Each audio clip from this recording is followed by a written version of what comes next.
It's there because Trump pulled out of the Paris Accord, and he's gutting the EPA and savaging the budgets of national parks and so forth. It's there. It just, part of the complexity here is, what do we talk about, right? There's so much going on right now. So I talked to the person. You keep sending billions of bombs to Ukraine and Gaza. Okay. That's helping the climate. So here's what we're going to do tonight. We had a chance to put in our questions, and we're going to... Sending 2,000 bombs to Israel and Gaza, killing women and children. All right. That helps the environment. I'll tell you what Are I'll you do. out of your mind? Probably. Yes, you are. Okay. You've been a big supporter of Ukraine and Israel. Okay, here's the thing. We all had a chance to put our questions. We will get to some of these questions. At least you're Sir, yelling at we me can get you here an and not orange card just if you yelling want. at the Yelling at TV. you. So I am wearing I got a gift this week from The last time the they came Parliament here, of they didn't Ukraine. even let me They're in. Mike Quigley I have all right. Congressional Ukraine socks. So I am not That going doesn't to make sense. apologize Talking for about, supporting Ukraine. climate change. So- You're sending bombs to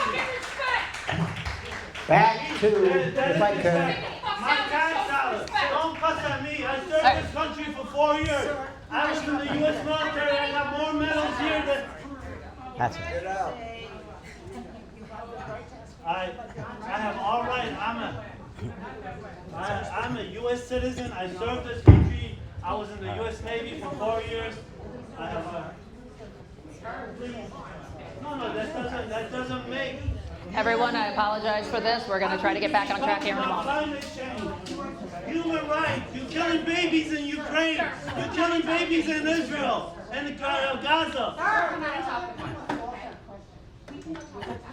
not a child. Go sit down. Okay, I'll control myself. Let's take a vote. No, you don't need to take You that. didn't vote when I So- was serving the Navy for 4 years. Sir, you promised to behave. You're not behaving. All I have is my voice and my vote. We're not always going to agree, but there's a lot at stake. So just within the norms that we work with, let's try to address it in those veins. Let me say this. The last time I talked to President Obama was in the White House in December of 2016. President Trump had already been elected. He was awaiting inauguration. And I said to President Obama, we miss you already. And he said, it's going to be all right. And I said, no, it's not. Here's the thing. We were both right. It's going to be okay, but only if we do what we need to do, right? And each of us has to make those points. So I think the first Trump administration is indicative of the lessons we've learned, right? We didn't handle that perfectly, but there are some things that went well. So I had my voice and my vote then. Same thing. We started in the minority, first half of his term. The second half, we were in the majority, right? 2 impeachments. I was on the House Permanent Select Committee on Intelligence, as I am now, and I was part of the investigation of the Russian attack on our democracy, 2016. And I was part of the committee organized the investigation into the first impeachment. So I was part of the team that led to the first impeachment of President Trump. So lessons learned. In Obama's first 2 terms, I was on national TV 4 times. Under the Trump first term, sometimes 4 times a day. So when we talk about having a voice and a vote, the idea is to have the most effective voice you have. And I just want you to know what you saw then and what you're seeing now. And there's some slight differences. So to explain it, there were times when people said, you're too calm, you're not angry enough, we want you to reflect our anger. And I said, look, we're dealing with an impeachment in which people think that the jury is the Senate. I want you to understand this. In my mind, the jury was swing voters and swing states. We won right? And we went back to the House, and we went back to the White House. There are times when I reflect that. You might have it there. I did a floor speech. My staff wrote this beautiful speech for me to address the CR, the continuing resolution we were talking about. But I watched my colleagues across the aisle speak for an hour, and I was almost as angry as our friend was over here. So I don't know if this is on the chairs, but we can get it to you. I spoke for 2 minutes about how the appropriation process has become a farce. Why would I vote for these things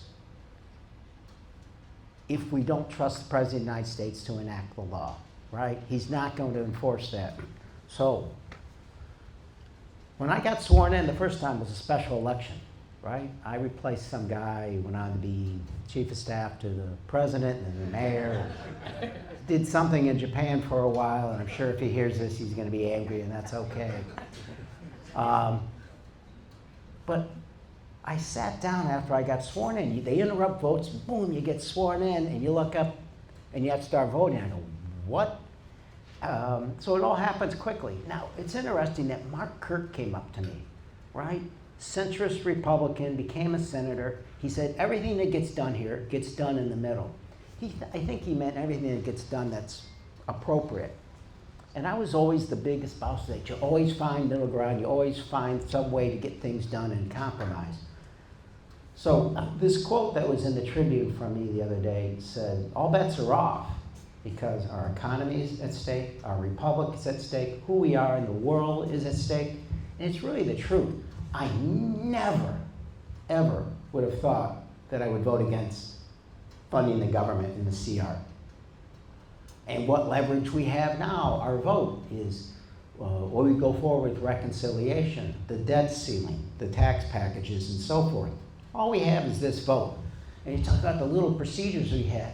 Just, why am I home this week?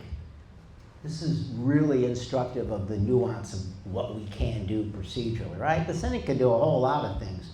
They can hold the floor, as we saw this week. The man with the iron bladder. Our good friend Senator Torres. I went over and cheered him on for a while. So we can't do that, but we can do some good trouble. Now, there was a bipartisan measure to put a bill on the floor, a discharge petition, because if you're not in the majority, they will not put your bills on the floor. There's a procedural that if you get more than half to sign on, they have to put the bill. Now, this bill was just a change in the rules of the House. If you're in maternity leave, you can vote remotely. You might have heard about this, right? Yes. Yep. It had bipartisan support, so it was going to go to the floor. Instead of letting that happen, they put it in a rule, a technical provision, and it basically said, we're going to take that out. It's like, wow. Well, rule failed, which means the next vote has to be on that rule. There has to be on the bill that allows women who just had a child to vote remotely, right? And instead of letting that happen, they canceled votes for the whole week. And here we are. So for me, if we're dealing with the extraordinary aspects, and I see the questions that you raised, in my wildest dreams, I'd be talking about how are we going to save our democracy. All I can tell you is all bets are off. Every single provision, every leverage we have, that's why I voted against the continuing resolution. All bets are off because everything is at stake, right?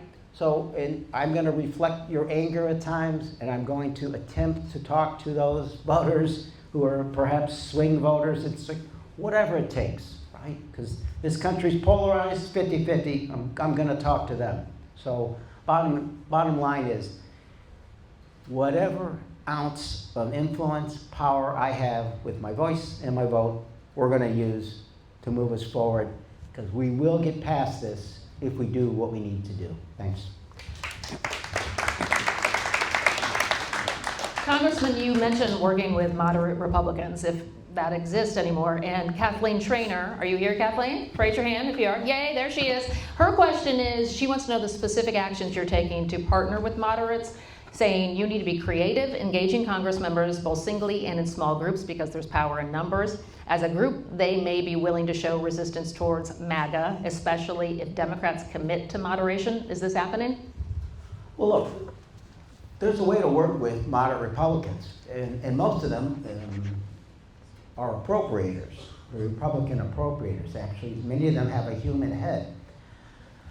Here's my concern. The most discouraging thing I have heard since the inauguration was the chairman of the Appropriations Committee, Mr. Cole, a decent guy, a nice guy, right? He said our appropriation bills are optional for the president. Wow. Basically, that is saying Article 1 doesn't matter anymore. So, look, those possibilities exist. I passed the Act for ALS bill 2 terms ago, right? We were in the majority, but it was the most bipartisan bill in there. Changed how we're handling ALS. Big cat safety bill is another one. But you've got to answer your question, you've got to find some selfish interest in their own mind of why they do this, to appeal to the better angels of the nation. You've got to be pragmatic. When it came to the big cat safety bill, I thought about it. People shouldn't own big cats. We shouldn't have roadside zoos because they kill the lions at a very early age. But I found out my Republican friends were for it because the first responders were for it because they're the ones that got in. So to answer your question, you got to find a reason why they care. Now, on all these issues, when I talk about what are the fundamental aspects of the Trump administration, you're going to be less safe, everything's going to cost more, you're going to be less free, and you will be hurt. When I say you, some members are going to Republican districts and doing town halls. I'm trying to get on their TV and tell them, their constituents, why this matters to you, why tariffs will make everything cost more, how cuts in the VA will hurt them. And just Medicaid, the perception out there, if you watch Fox long enough, national Fox long enough, is that this is something that affects somebody else someplace else. All the rural hospitals in Illinois are hanging by a thread. And if Medicaid goes, it gets the cuts that they're talking about, they'll be gone. So my message to those Republicans is, to their constituents, is, do you really want your constituents to have to travel 300 miles to an emergency room? So whatever it takes to make them realize it's in their interest, right? We often appeal here, right? We maybe hit up here. It's a perversion of, to go in history, but similar issues, right? Upton Sinclair wrote The Jungle. He found out when Teddy Roosevelt read it, Roosevelt said, "I've been poisoned." Sinclair said, "I aimed here and I hit here." It's the same sort of point. We've got to find reasons to have everybody else understand and appreciate why this matters to them. Think of it as stoic empathy. You can't let this stuff overwhelm yourself, but you have to understand what makes the other person tick. When you're at these rallies and protests, which I strongly encourage you to do, you've got to ask yourself, why are those people doing it, right? And I knew when I was on the impeachment investigation and I was talking to the centrists, 78,000 people were the difference when Trump won the first time in 3 states. Biden's numbers were about the same. You don't have to convince all of them, right? You need to convince that group in the middle that seems to waver back and forth. What are they thinking about? Short answer is understand, have some empathy, even if you despise the outcome of what they're doing, to appreciate that, better understand it, so that maybe you have some influence changing their mind. Congressman, can I just follow up? We've got so much to get to. Afterwards, we'll try to get to it. I'm so sorry. I want to go to a question from Brenna Lemieux. I might be saying that wrong. I'm sorry, Brenna? Yes, Brenna, because you mentioned you were on the impeachment investigation the first time. Yeah. Brenna wants to know, at what point does this administration cross enough lines that you would file articles of impeachment again? I I was on Rachel Maddow when I announced I was supporting impeachment the first time. I get my impeachments. You need a scorecard with this president, right? Do you want to announce it again here at the No, Indivisible no. Lincoln Square Town Hall? But let me tell you, there's, again, who are we trying to convince and what are we trying to convince them to do, right? So it reminds me a little bit, it's not a perfect comparison, it reminds me a little bit of Seward advising Abraham Lincoln when he showed his team of rivals the Emancipation Proclamation. He said, maybe you want to hold that till we have a victory on the battlefield so it doesn't look like the last shriek in retreat. It's not that it's not appropriate, and it's not that it's not something this president deserves. There is a timing issue. There is, the fact of the matter is you're going to have the House back for it to go beyond the first day, right? So beyond the first announcement that you're doing this, which makes people feel good, it has no effect unless you're able to hold hearings and discuss this and again educate the American people. A lot of books written about what took place with the first impeachment, second impeachment, how it helped, how it hurt, but I'm not afraid of impeachment. And this president's going to well earn it at some point in time in this administration. So a lot of thought given into all these issues, and I am hearing you. It's just a question of timing, appropriateness, and what it has value to do it. We'll do what we have to do.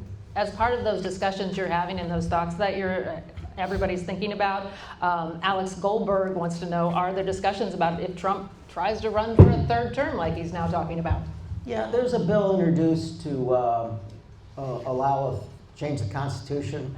This would take significant time, as you read the Constitution, to do a constitutional amendment. I'm not sure they'd be able to pull it off. So whether or not he attempts to do that, it gets to a question we're going to get to in a minute, and that's what if the president defies the courts. But again, it's a reminder of why local elections matter, why attorneys general in every state matters, why the Supreme Court decision, the majority of the Supreme Court in all these states matter, because of when push comes to shove and people file their nominating petitions, which they'd have to do in every state to run for president,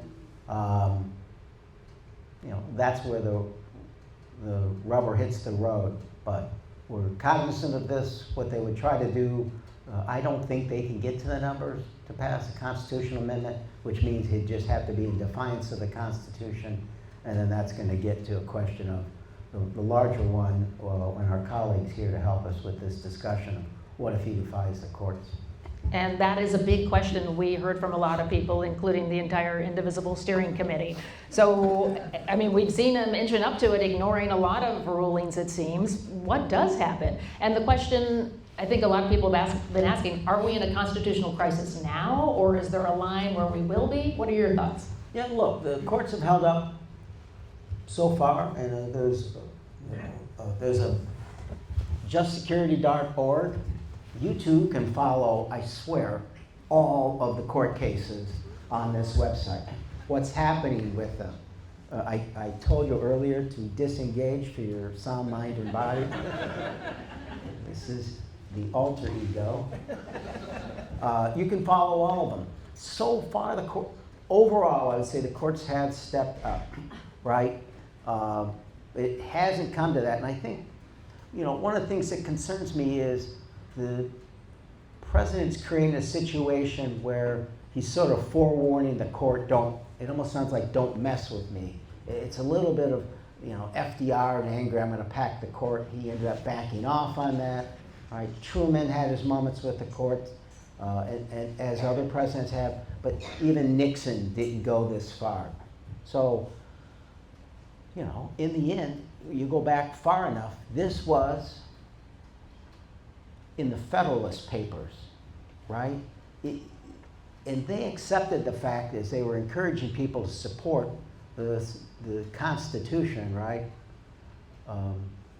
That in the final analysis, who enforces court orders but the executive branch, right? It is that dynamic that puts us at risk.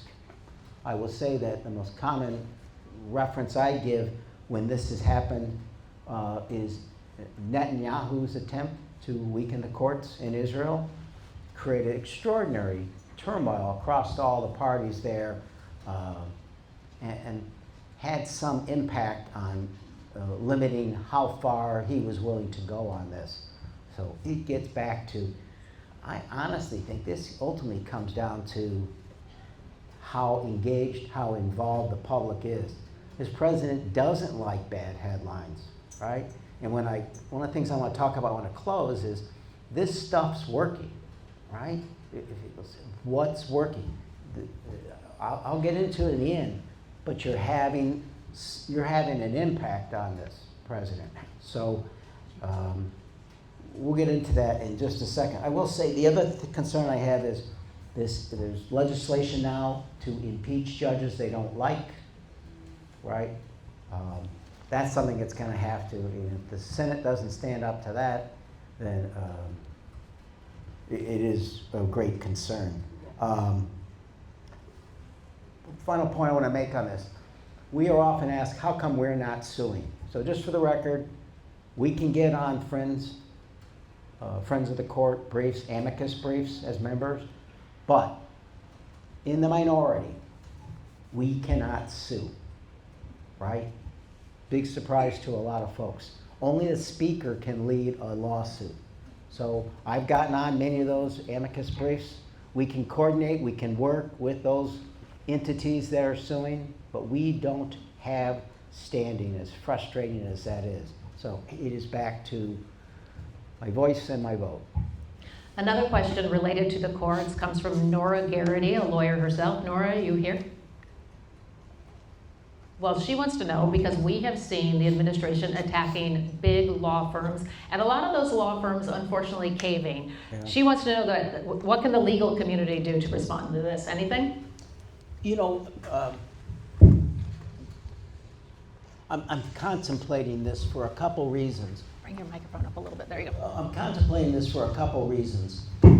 It's not the only issue that's somewhat similar.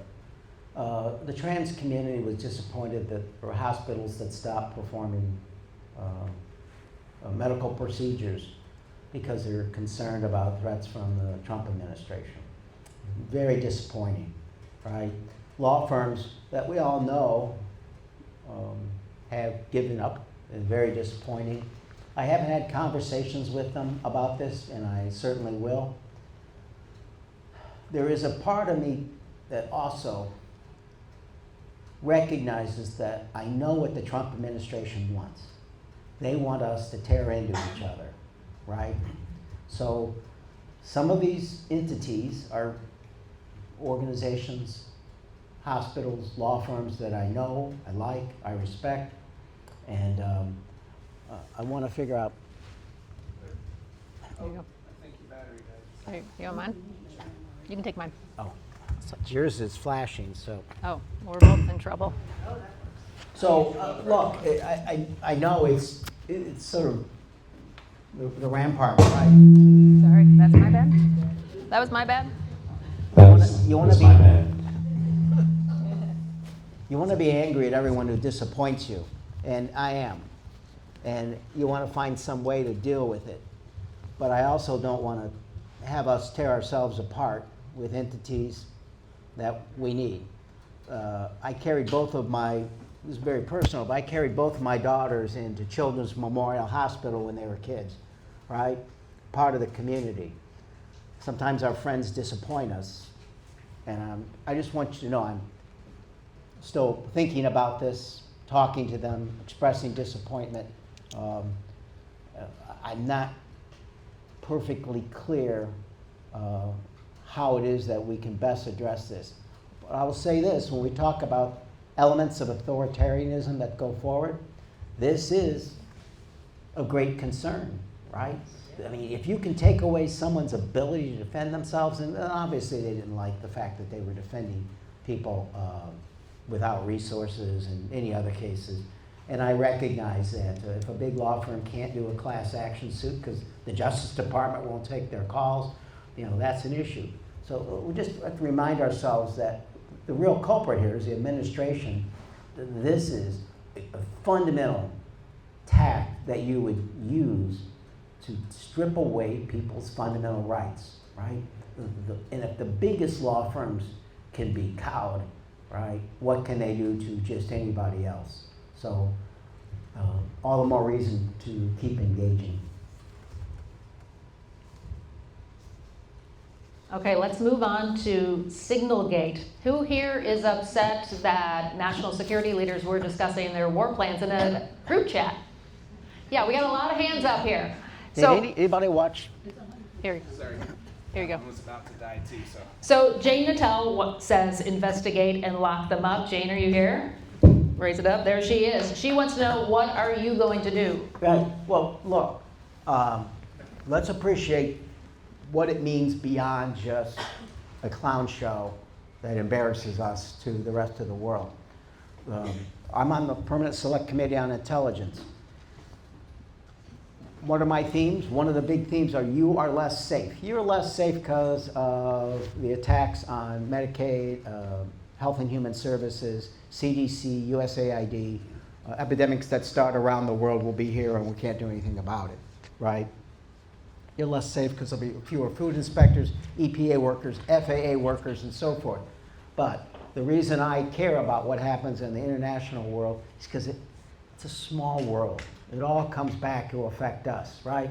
So yeah, I do care about Ukraine because for all the reasons we fought the Second World War, and recognizing that the diaspora is here, but it is for Eastern Europe. And as Milley and Secretary Austin said, if we don't confront Putin here, we'll confront him on Eastern European soil, and ultimately we're at risk. But what are we telling the rest of the world? So I just want to take Signalgate from a different sort of view. The fact of the matter is, they were talking about a pending attack. If the Houthis had got this, American service personnel would have been killed. This would have been a failed mission, and they were doing this on a commercial app, which for very little money you can find a way to get through and de-encrypt. So, wow. But the president appoints Tulsi Gabbard, who I used to serve with, to be the head of ODNI, right? ODNI was created after 9/11 to encourage information sharing, right? Why did 9/11 happen? Because they didn't share information across our intelligence community and with our allies, right? To prevent another 9/11. We formed the CIA to prevent another Pearl Harbor, and this was working. So you appoint somebody who I imagine doesn't necessarily understand that role, but has absolutely no respect, who visited Assad in Syria and said he wasn't our enemy, and kept the trip secret, right? So, wow, that's pretty scary. So, if you're our allies, do you really want to share information with us? No. I will promise you that I've been doing this 9 years now on this committee. The smallest little countries in the world give us vital information that save our service members and keep you safe. They're extraordinarily important to us. So we've appointed people who they should have absolutely no confidence in, who are also tariffing their ass and telling NATO, you're on your own. And you heard the debate going on in that phone call, and basically you're saying, we are all on our own. You go back to name the presidents who go just the opposite direction. FDR's last inaugural said, we have learned that our welfare is dependent on the welfare of nations far away. And in foreign policy, he said, if you want a friend, you'd better be one. Ask yourselves today, who thinks what country are our friends right now, right? Who's moving toward being our friend? Who wasn't sanctioned? I mean, who wasn't tariffed? Russia and North Korea. It's like, so Signalgate adds to that because they think my God, I'm going to share information with these bozos that will keep them safe, because what it would reveal is other countries, the bad guys, can reverse engineer and figure out how that information got out. The information got out through sources and methods. Sources have a way of not wanting to be sources in the future if they think they're going to be revealed. Their lives become extinguishable. And the methods for how we got that intel is vital for decades. So we are less safe because of Signalgate, right? We imperil those service members, but we also going to make it a lot tougher to do anything in that area of the woods in the future. So what do?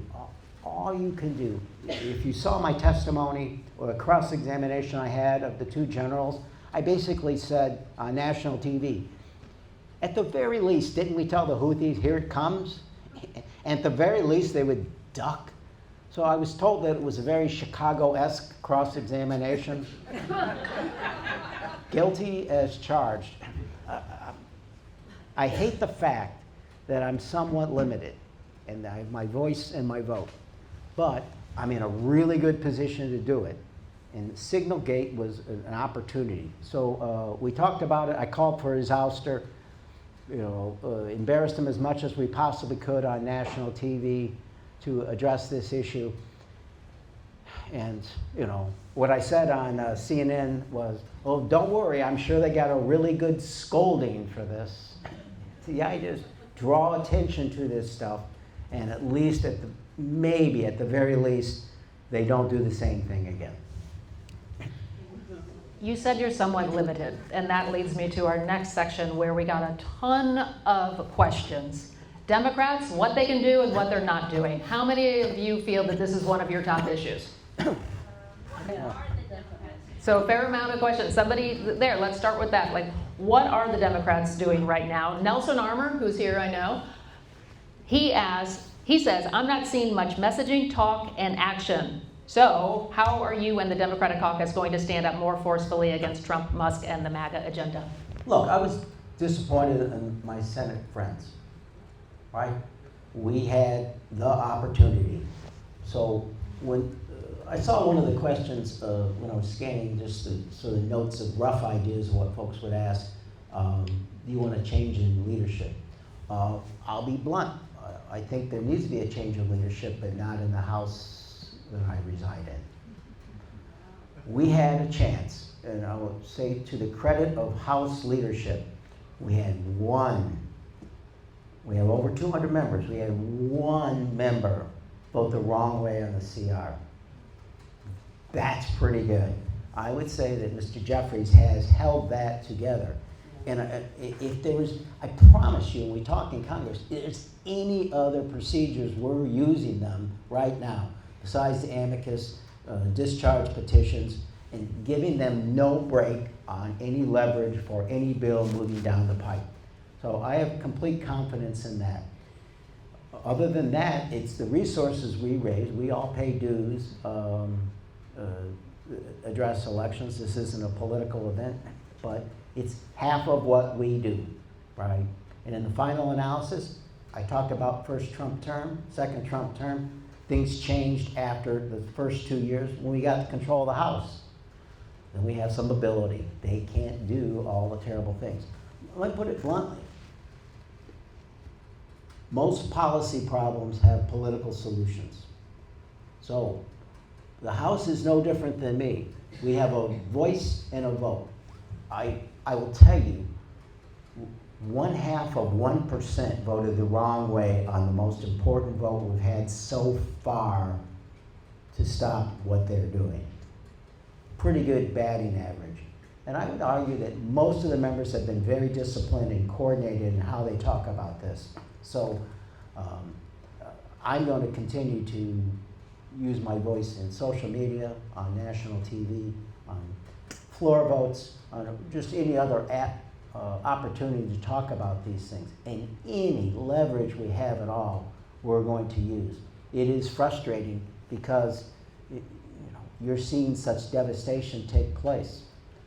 all I can do is be with you on Saturday at rallies and with you in DC when these votes matter.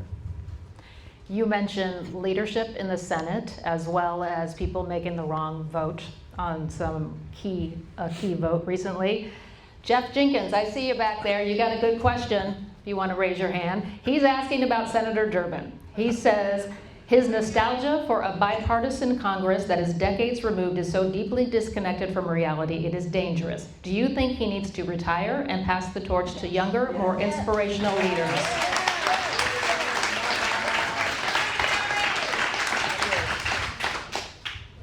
I know the answer that you want to hear. I think you'll hear a decision by the senator soon. So I would rather take whatever animosity I take for doing this and say, the senator's been a good friend to Illinois and our country for a long time, and I suspect he's going to make a decision in the near future. But I would rather maintain your respect for saying what I believe than your appreciation for saying what you think I should say right now. So I respect Dick Durbin. He's been an extraordinary public servant for a long time, and I suspect we'll hear from him in the near future as to his decision about his career. Okay. Another question about the Democratic Party comes from our Jerry Kahn. There she is over there. Mentioning that Trump is raising costs for all of us here in America, especially today with the markets tanking and the tariffs reverberating around the globe. Jerry asks, do you think that the Democratic Party should be communicating, working on a populist economic message and plan? If yes, how do you see your role in doing that? If not, what do you think is the best way to counteract the low approval of the brand of the Democratic Party? Sure. Look, I've heard a lot of people talk about James Carville's remarks about let it fall apart. I'm not going to let it fall apart. But I do think, in a perverse way, what Carville was getting to is happening despite what we're doing. I don't think this administration has the foggiest notion how to govern, right? And we'll talk about Doge in a little bit, but I'll say this. If Doge was about cost cutting, they wouldn't have got rid of all the inspectors general. They got rid of the inspectors general who saved $94 billion in 2024 because they're opaque and they're corrupt. This is about corruption. It's not about cost savings, right? It's counterproductive. You're all more vulnerable than you will be. And our job is to communicate that so that every American knows exactly what that means with all of these things. So today is a great example of that. Now, the beauty of this is we can use, they reference a populist. I'm just going to be pragmatic. I want people who voted for Trump to change their mind and not vote for people like him in the next election, or to support them now, or ever again. So, to me, the best way to do that is it's not the populist message, which I support, but it's not the populist message. Stay with me here for a second. That's going to change their mind, right? This is the Wall Street Journal, right? The dumbest trade war in history. This is also from the Wall Street Journal, a $6 trillion Trump tax increase, right? This is not from the New York Times, right? This is from the conservative economic Bible, right? The National Review, Political Gravity Will Prevail, Liberation Day edition. Cato Commentary, these are conservative. Reciprocal tariffs are Trump's worst trade idea ever. I don't care what it takes. I'm going to tell truth. it's truth to power. I'm telling truth to people to make them change their minds, because that's the only way we're going to stop all the madness. Let me say this. All the questions you have,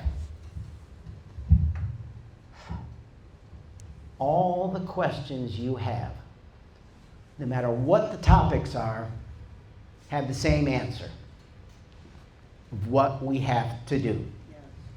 The engagement, the involvement, right? No matter what you think of any one individual, they all have the same answer. How are you going to stop them?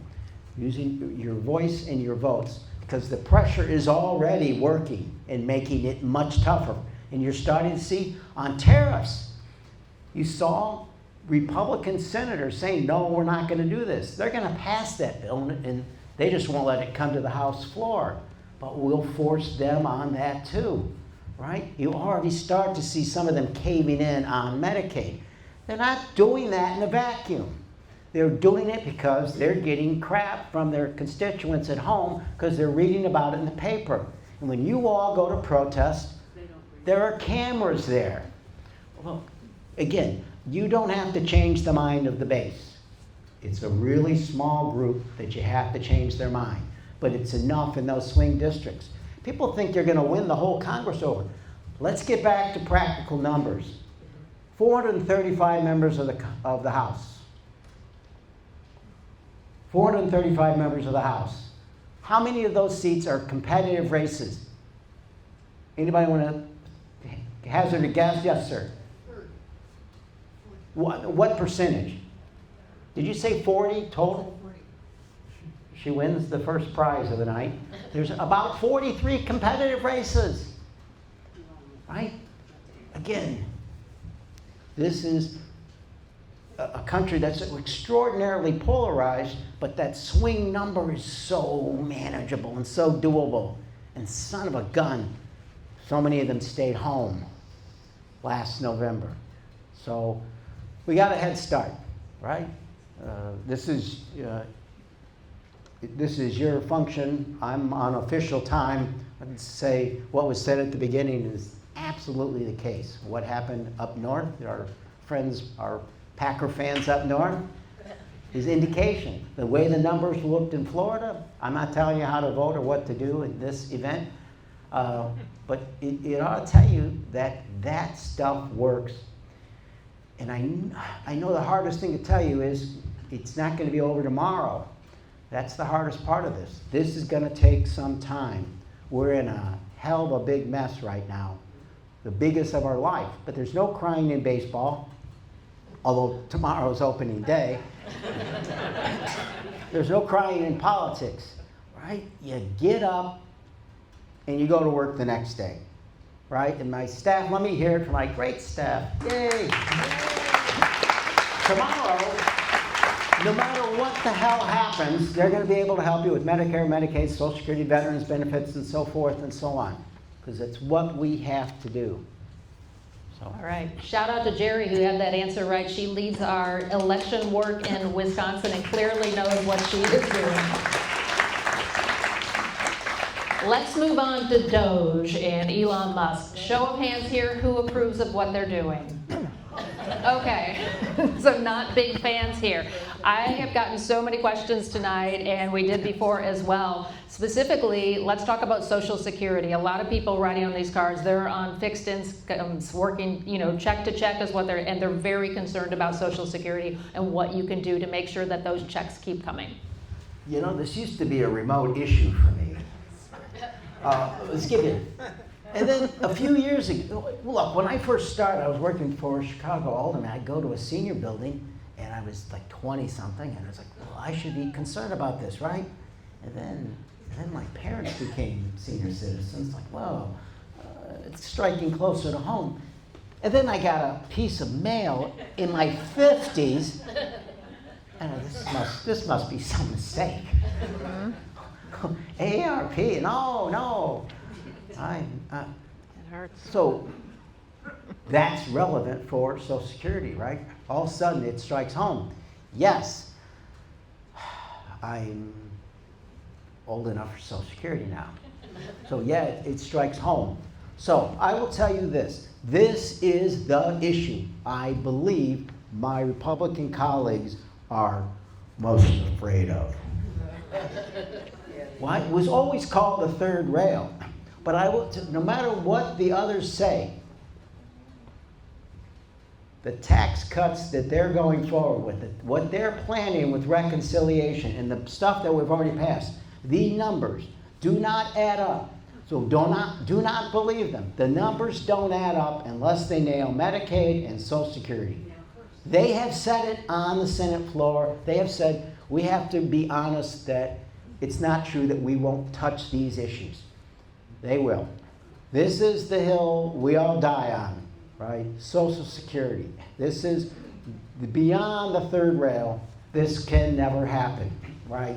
What John Lewis said, get into good trouble. I was with him on the House floor when we did the protest and shut the House down for a week on gun issues. Let me tell you, whatever it takes, Social Security is the issue.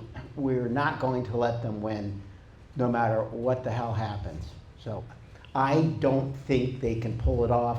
If they do, they will have destroyed themselves for the next 30 years. So I can't tell you what's coming because we haven't seen the text on all these things. But I will tell you, but they've built the foundation for a house. And they tell you it's not going to be a big house. Well, you see the foundation, the sucker is big, right? So the preliminary legislation says this is going to be big enough where Medicaid actually has to be, and Social Security too. And they're lying to you when they say that it isn't going to be the case. So I think they're going to try. I can't imagine they will succeed. But this is the biggest, most important fight for us in the next 6 months to a year. As we talk about fights like that and all the other fights that are before us, that leads me to collective action. And a lot of people are asking, what can we as just regular citizens do? Lauren Huberman, she asked what Democrats in Congress are doing to push back, which we've talked about, but she also asked, what can we as citizens do? Is this my exit last one, or?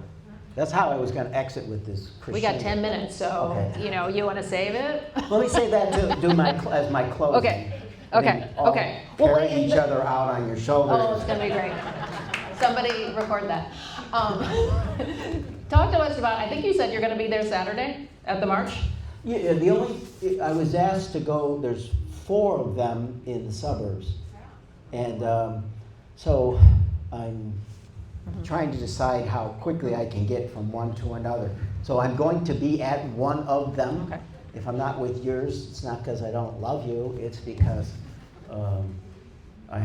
my district goes from near Navy Pier to Barrington. Oh, wow. So I'm going to be there. I was at several of the rallies, including the one for the federal workers. By the way, on the Doge issue, I worked as an intern for the US EPA Region 5 under Jimmy Carter, and I was fired under President Reagan's first executive order.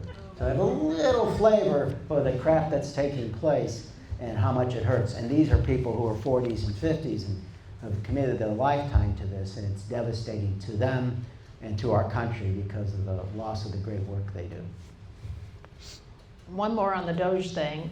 It seems like what they're doing is completely illegal in many cases. So what can you do, and is there anything that we can do?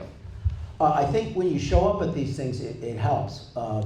But the lawsuits, I think, are working their way through. And I will tell you overall, you can go on and look yourselves, they've had real success. They've had to have some higher backs and some stoppages of what they've done. So far the courts have done well. Encouraging that, supporting them, and supporting federal workers, being at their rallies, I do think helps. And recognizing them and appreciating them. And communicating with people in other areas of why this matters to you. You mentioned us protesting. What about when we are calling, emailing your offices? Are you getting annoyed with us? Do we keep doing that? Does it make a difference? it makes a tremendous difference. We got emails and calls from a peds ICU nurse, from physicians who tell me that kids are missing their appointments because they're afraid of ICE. Yeah. So we get a tremendous amount of information that we use to make the case, right? And to push back and to get the information we need to help. We sign on amicus briefs so that information goes in there, but we're also helping. Our Attorney General's doing, Illinois Attorney General doing a great job on that, but all the AGs on our D side across the country as well. So we're coordinating with them and with organizations that are involved with this. So at this point, that's the limits of what we can do. As we talk about anything else we can do, Joe Lazinski, are you here, Joe?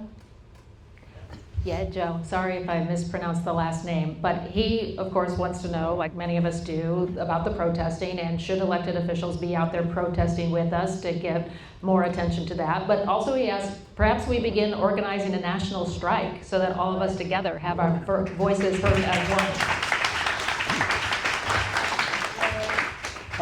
Not knowing the exact details, all I said at the beginning was everything has to be on the table.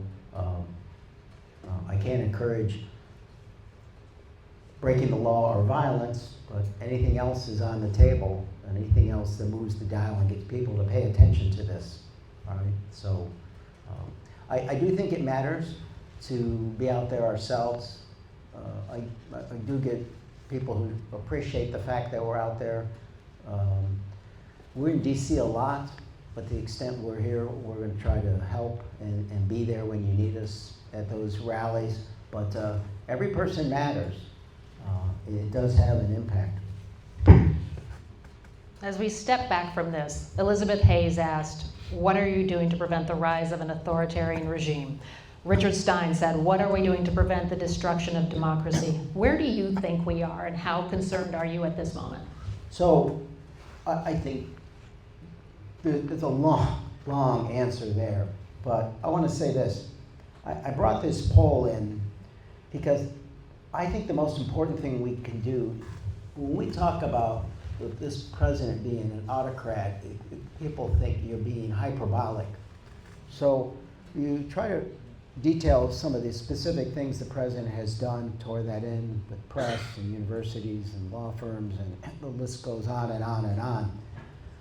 But here's what concerned me. In 2018, the American Institutional Confidence Poll found that 69% of Americans believe democracy is always preferable to any other kind of government.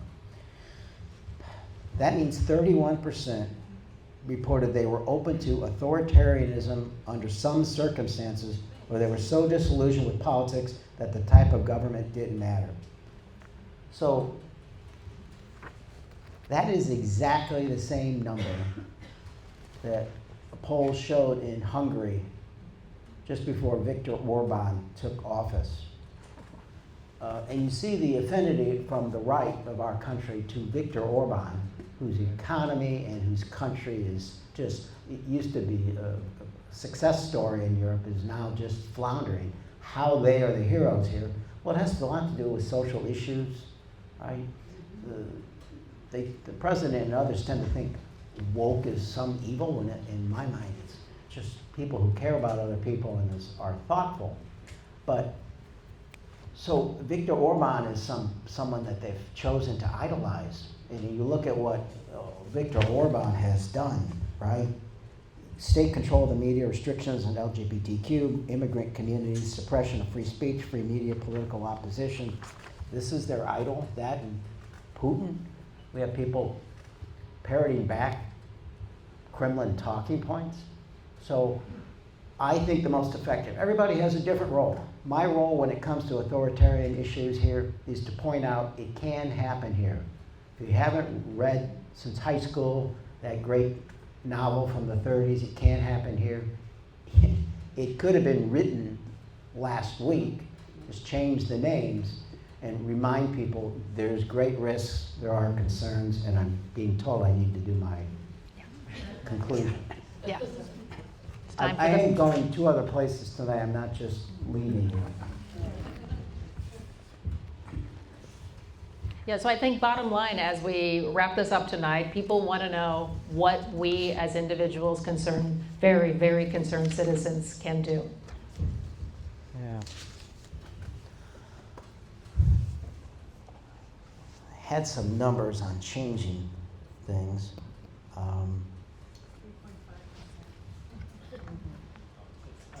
Well, look, let's go back. I said that the first Trump administration was instructive. Remember, we had the Women's March, the People's Climate March, many others. These things worked back then, right? They had an impact. You're starting to see numbers that really helped. But let me put it this way. I told you to, at times, disengage to give yourself a break from it all. But the engagement part doesn't have to be every day being a protest and every day being a political thing. I think that when I talk to folks in these kind of events in first Trump term, I was told I was doing group therapy. And I was reminded that at the end you need to feel better at the group therapy.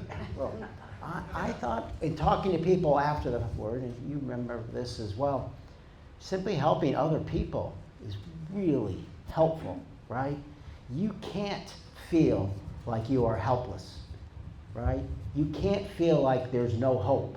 I promise you, you're not helpless. I promise you, there's great hope, right? It's right there for us. So I think it's not just this monstrous big picture that you're going to do something dramatic every day. Yeah, many of you are already teachers, first responders, you do service work of some sort. Just keep doing that.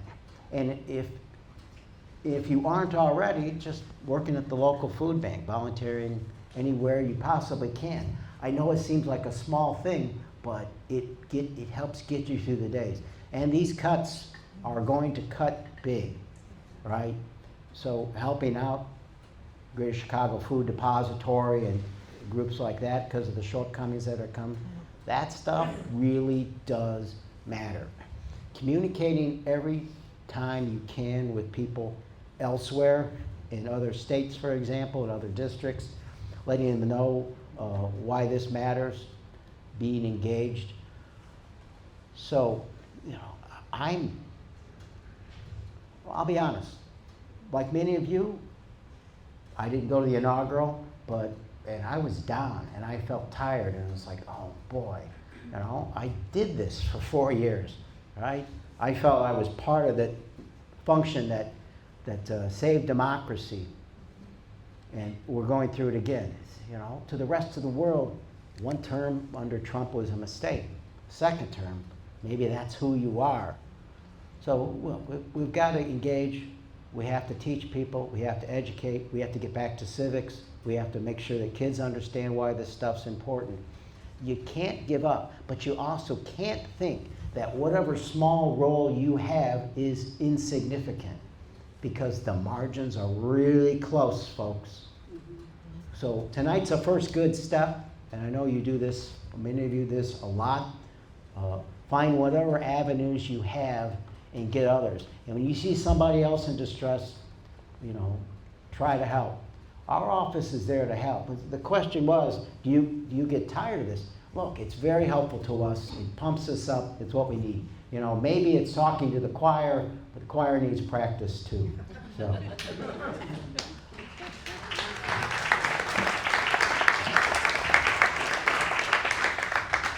I just wanted to finish with one more thing, but go ahead. I want to know, how do we prevent, by law or amendment, from a convicted felon ever being able to run for public office again? Yeah, look, this is all doable, but we have to be in the majority to do it. The bills will never get to the floor. So yes, we can do everything you just said, but we have to be in control. Let me close by saying this. I was talking to a high school in the suburbs on the day of the Oval Office debacle. And rush back to, Which one? the one with Zelensky. thought too. Sorry. I stand corrected. And I had a student say, what are you doing to encourage young people to get involved? Now, like many of you, I lived through Watergate, right? I get the idea. And there's an answer. There's a lot of things I need to do to encourage voter registration, get people engaged in the process, work on education funding, civics, and so forth. There's a whole list of things that I am and should do to encourage young people to get involved. But the lyric from that old song came back to me, here we are now, entertain us. If you don't think, if you need me to motivate you, now, what the hell, right? What did Obama say about climate change when he spoke to Chicago the last time? Because he spoke to a group of high school students. He said, you're the first generation to feel the effects of climate change and the last one that can do anything about it, right? And went through the whole list. And I told these kids, if we're in a war, they're not going to draft my ass. Right? It's going to be you. I was trying to tell them, like it or not, our future is on you too. If you think you need to be 35 or 40 or out of high school or out of college to engage, you're mistaken. So, look, I understand we've got to do a lot more. Democrats have to do a lot more. I'm going to do everything I can. And you're here, and I know where your heart is. But what I say to everyone else is, if you need motivation now, we're in big trouble. I know you don't. So I told you at the beginning when the inauguration took place, I was down. I am ready. So I'm looking forward to working with all of you. I greatly appreciate you letting me serve. We're rip-roaring, ready to go. If we can help with anything, just give us a call. And we're with this. There's more that unites us than divides us. God bless you all.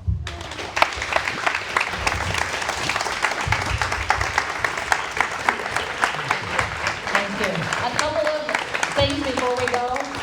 First of all, thanks to Waters Elementary for letting us be here. There's a QR code on your way out to help pay for this event tonight because Waters gave it to it for free. That goes to Waters. This is the start of a conversation, not the end of it. He has promised more town halls. His staff will be here. There's also ways if you want to bring in more, put in more questions. We are Indivisible Lincoln Square and Indivisible Chicago. Please make sure you are a member and connect with one of us. Protest with us on Saturday, noon, Daly Plaza. And I will just say, this gives me hope seeing all of you on the live stream, all of you here, that we are all engaged. It's good to be in this fight together. So thanks to all of you watching at home and watching right here. And of course, thanks to the Congressman. Thank you.